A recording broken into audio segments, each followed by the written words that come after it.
Depois disso, a gente entra no estudo das cartas náuticas. Tem alguém aí? Espera um pouquinho só.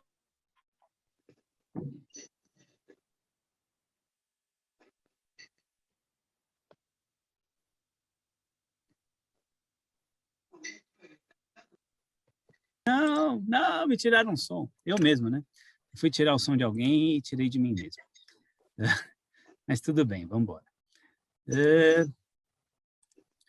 Depois, então, desses conceitos fundamentais, a gente vai para o estudo das cartas náuticas, e aí eu já mandei no grupo uma carta náutica, que é a carta náutica usada na prova de mestre, que é a carta de instrução, é uma carta das proximidades do Porto do Rio de Janeiro, e é uma carta bem interessante, que tem vários elementos ali que a gente consegue pensar e estudar por ela.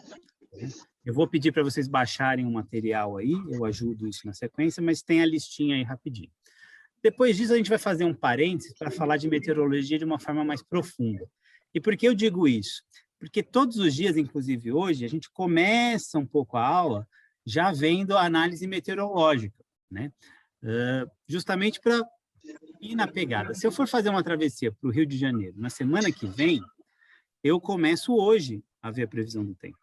E eu não começo vendo a previsão do tempo daqui nem do Rio de Janeiro, eu começo vendo a previsão do tempo lá no Rio Grande do Sul, porque os eventos meteorológicos de interesse para a gente nascem lá.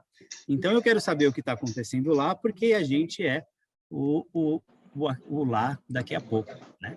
Vai chegar aqui já. Não tem número. Depois disso, a gente vai para a preparação do veleiro, uma parte bacana. Depois para a preparação da tripulação, coisas importantes.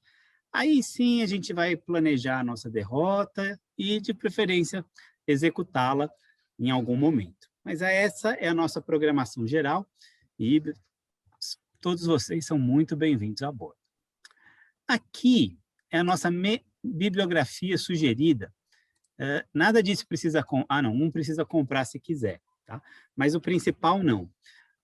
O curso, aliás, como todo o meu material de navegação, sempre vai seguir o Altineu Pires Mingues, que foi quem fez o Manual de Navegação da Marinha. São 3 volumes, a obra se chama Navegação, a Ciência e a Arte. Esse curso ele se funda no volume 1, que é o Navegação Costeira, Estimada e em Águas Restritas, né? Que é isso que a gente vai fazer aqui. Aqui tem o link, pode colocar no Google, Navegação, a Ciência e a Arte, download, ou então seguir o link que tem aqui, depois eu passo o link para vocês também lá no grupo, e pode baixar. Só observem o seguinte, é um material muito pesado, porque ele é feito para a Marinha, é o Manual de Navegação da Marinha do Brasil, e feito para o navio, né? A gente, ainda que alguns barcos sejam bem grandes, nós estamos nos veleiros, então, para a gente, muita coisa é diferente, mas é justamente essa pegada que eu tenho aqui nesse curso. Eu vou adaptando a doutrina clássica e muita coisa que ajuda a gente a ter o conhecimento com a prática, a vida como ela é. Uma outra literatura sugerida é o livro do meu amigo Hélio Magalhães, ele está lá no nosso grupo da Cusco. Para comprar o guia, eu não sei quanto custa, acho que estão R$100. É no latitudecharter.com.br. Alguns de vocês já têm, é o Guia Santos Rio, um roteiro pelo mar, que ele é hoje a bíblia desse trecho, porque ele para de praia em praia em que é possível um veleiro entrar, ele entrou em todas as praias daqui até lá, e ele dá todas as características essenciais para a gente conhecer esses locais, e é uma obra muito boa para planejar, né? Planejar e conhecer. Eu tenho sempre 2, um fica no barco, outro fica no banheiro. Mas não por nada, é porque é aquele momento que você está ali relaxando, você fica lendo, fica ali aprendendo mais um pouco, é sempre bom. Então, a nossa bibliografia sugerida é essa, o livro do Hélio, se não quiser comprar, não precisa, mas o Mingues é bacana ter esse material, e ao longo das aulas eu vou fazendo referência em que parte dele ele fala disso, principalmente na parte de navegação estimada. Ele traz algumas ilustrações, uma explicação melhor, e ele, ao contrário de mim, ele entende muito bem da matemática. Eu estudei para o capitão amador, basicamente só pelo Mingues, né? Sozinho, eu e o Altineu. E me ajudou, eu consegui entender até navegação astronômica, né? Um método utilizando a passagem meridiana do Sol para determinar a posição da embarcação no mar, é o ponto do dia em que o Sol está mais a pino. E ele começa lá e nossa, o seno e cosseno serve para isso, né? Ele vai construir, é legal a forma como ele vai construindo o raciocínio, porque embora seja bastante profundo, ele vai começando devagar e aí vai subindo, e se você segue, você pega isso daqui. A única coisa que ele não tem no material é a parte de estabilidade. Quem foi fazer a prova de capitão. Mas aí tem um livro do Geraldo, Estabilidade para embarcações de até 300 toneladas de arqueação bruta, que também eu entendi, então, se eu entendi, qualquer um entende. Para capitão amador, porém, contudo, todavia, eu não recomendo o caminho que eu fiz, porque ele foi longo e tortuoso, é melhor fazer o curso do professor Fábio Reis, e em breve, talvez, aqui o curso do Juquinha, mas não sei ainda, não prometo. Meu problema é que é muita matemática. Tem que passar na prova de mestre. Mas a gente chega lá. Outras coisas que eu preciso que vocês baixem, eu vou colocar tudo isso no grupo, tá? Tem um aplicativo livre que é o OpenCPN, ele tem para celular, mas se puder baixar ou no desktop, ou no computador, ou no notebook, fica legal, ok? É verdade, Felipe, não tem sobrevivência no mar no Mingues, é verdade. Não tem. Mas aí eu já comento disso. Ou baixar o OpenCPN para a gente trabalhar com cartas. Eu não vou fazer ninguém comprar carta de papel, porque aqui no nosso, se alguém quiser, a carta base vai ser a 23.100 do Rio a Santos, mas sem gastar dinheiro, a gente consegue se organizar nessas cartas aqui. A primeira, 01, é Brasil e Ilhas ao Largo, então tem toda a costa do Brasil. Se você não baixa essa carta, o OpenCPN ele fica sem definição, ele fica meio pobre. E aí tem a relação das cartas que eu gostaria que vocês baixassem, tem até do Brasil à África, que eu acho que é 19001. E aí a gente consegue depois ir trabalhando principalmente nos exercícios de navegação que a gente, espero não, que a gente vai fazer. Tiver dúvidas, é só falar lá no grupo, a gente vai por ali. O Navionics no celular, quem puder baixar, não precisa pagar, tá? Essa fica como opcional, pode baixar. E o Wind, o aplicativo no celular, também é legal de ter, porque a gente vai trabalhar bastante com ele. Só uma coisa antes aqui no Mingues. Tem um livro, eu falo sempre isso, e eu não tenho medo do processo, mas é porque é verdade. Tem um livro do capitão de mar e guerra, Jaime, e navegação, Capitão Amador, o nome do livro. É um livro grosso, azul, e grande parte desse livro é o livro do Mingues, sem tirar nem pôr. É copiado mesmo. Alguém copiou, um copiou do outro. Como o Mingues era mais velho, eu acho que não foi ele que copiou. Mas, então, assim, eu comprei esse livro, hoje ele está uns 300, 400 reais. É caro a beça. Mas o Mingues tem tudo que tem lá. Só que aí o Felipe lembrou que não tem, além de não ter estabilidade, não tem sobrevivência no meio marítimo. Mas nesse livro do Jaime tem. Então, no final, você acaba indo aqui, ali, acolá, né? Vamos lá. Vamos começar, então. O primeiro ponto que eu queria colocar para vocês aqui é o seguinte: qual a diferença entre velejar e entre navegar? Né? Tem diferença? Tem. Quando a gente vai lá fazer as nossas saídas, o nosso vagal-seio quinta-feira, ou fazer o nosso curso básico de vela oceânica, a gente até está navegando, mas a nossa preocupação maior é velejar. Né? Muitos perguntam, onde nós estamos indo? E a resposta é, para lugar nenhum. Né? A gente está velejando.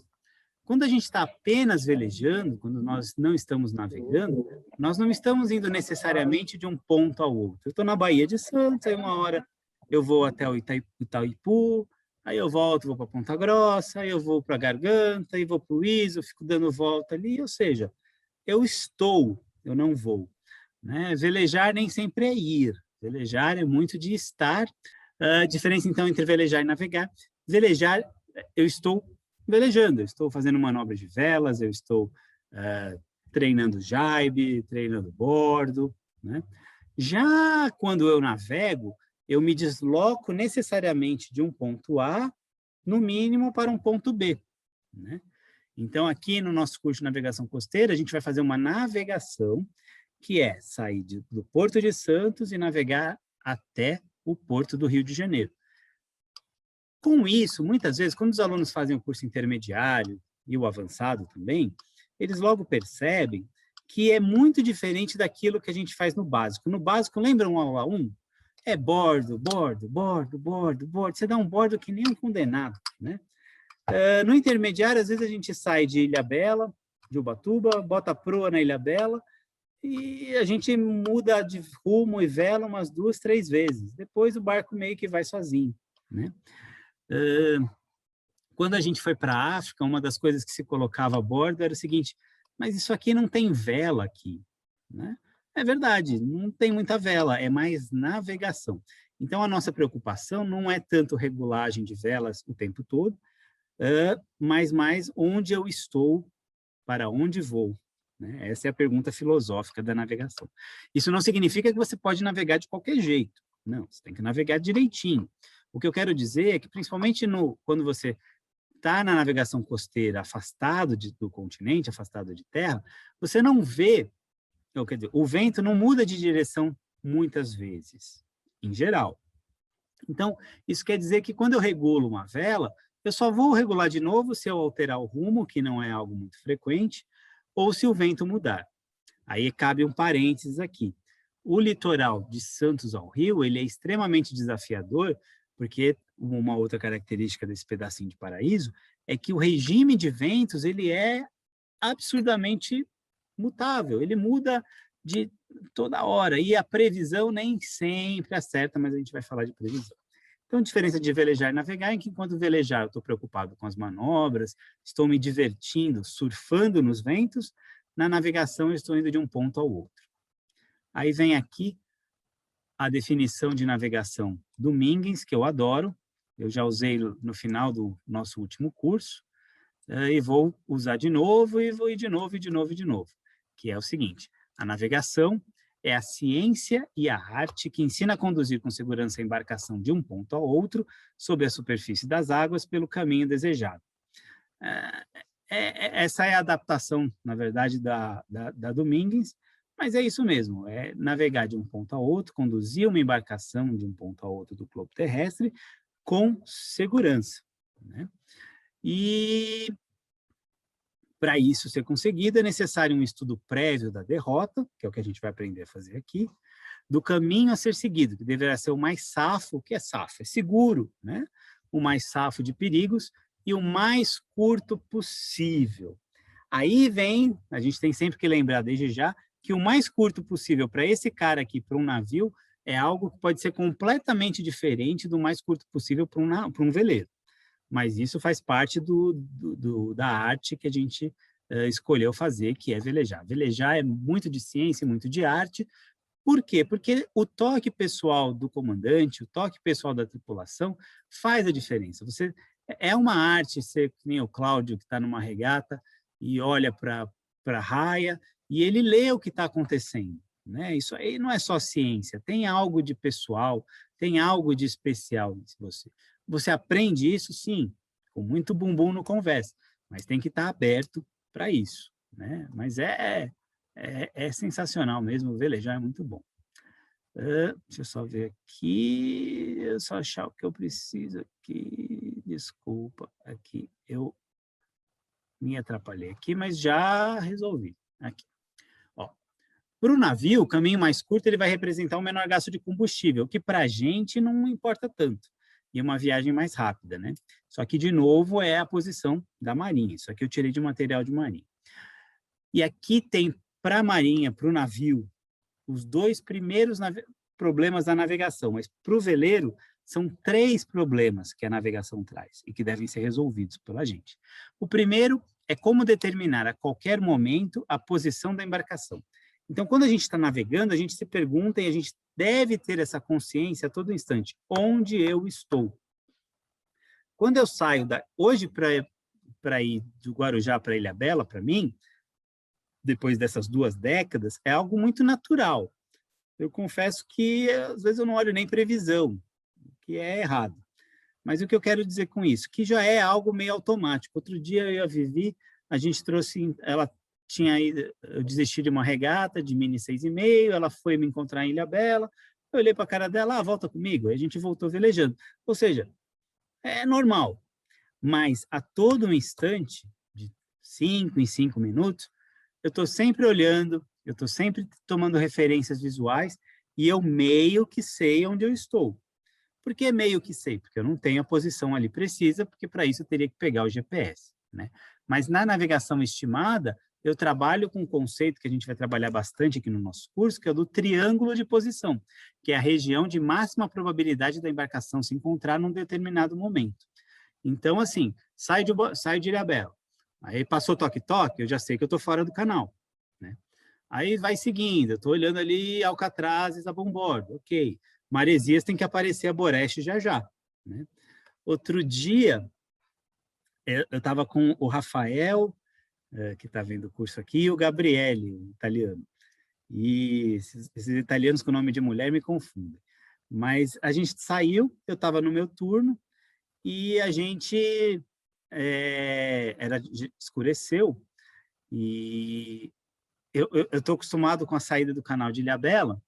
Vocês estão ouvindo? Minha conexão ficou meio instável. Eu estou acostumado com a saída do canal de Ilhabela, e eu sei que os navios ali normalmente estão numa posição que é o nosso rumo, e eu escolhi, da minha cabeça, um navio para seguir. E fui seguindo, né? Pô, quintal de casa, quantas vezes? Era uma travessia Ubatuba-Guarujá. Quantas vezes eu já fiz aquilo? Eu estava no Manu. E seguindo ali a luzinha do navio, 1 hora depois, o pessoal lá dentro descansando, eu sozinho vigiando o piloto, eu olho, Maresias, que tinha que estar a Boreste, bem a Boreste, estava na popa.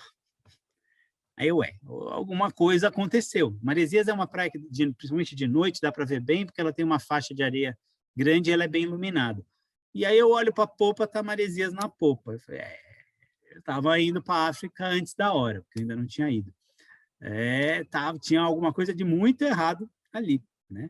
Ou seja, aí eu olhei para a bússola, o rumo que tinha que ser 270 estava 180, eu estava indo para o sul, né? Estava indo para o sul, porque eu determinei aqui na minha cabeça que aquele navio ia servir para o meu rumo, porque os navios ficam sempre ali, eles são fixos, né?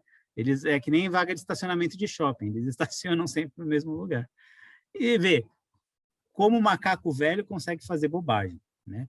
Mas eu percebi isso porque de tempos em tempos, ainda que a gente tenha perdido 1 hora nessa, porque ir para o sul nessa hora, você não vai 1 milha para Guarujá, você só fica navegando. Foi 1 hora perdida, e para corrigir também você perde bastante, mas eu só percebi isso porque de tempos em tempos eu tenho o hábito de fazer marcações visuais em terra e determinar, ainda que de uma forma imprecisa, mas a navegação costeira ela é, por definição, imprecisa, onde a gente estava. Corrigi o rumo, e isso depois rendeu umas boas risadas, e Maresias voltou a aparecer no Boreste, que era o lugar dela. Então, o primeiro problema da navegação, a gente pode dizer que é determinar a qualquer momento a posição da embarcação, e o segundo problema é como determinar o caminho, o rumo seguro a navegar para se chegar ao destino desejado.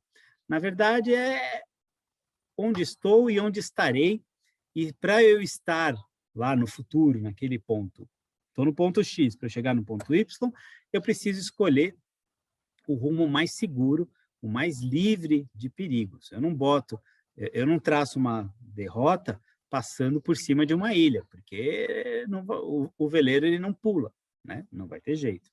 O Rafael, uma vez a gente voltando de Ubatuba, ele decidiu que ele ia passar no meio da Ilha da Moela, que tinha um túnel ali. E eu falava para ele, Rafael, a Ilha da Moela. E ele continuava seguindo para a Ilha da Moela, umas 3 da manhã. E o Rafael, a Ilha da Moela. E ele seguia para a Ilha da Moela, né? Aí ele, você não gritou? Mas eu não grito, então ia ficar difícil. Até que, de alguma forma, que eu não lembro qual, depois ele pode contar aqui, ele lembrou que o túnel lá no meio da Ilha da Moela não existe, aí ele desviou. A gente passou entre a Ilha da Moela e o continente.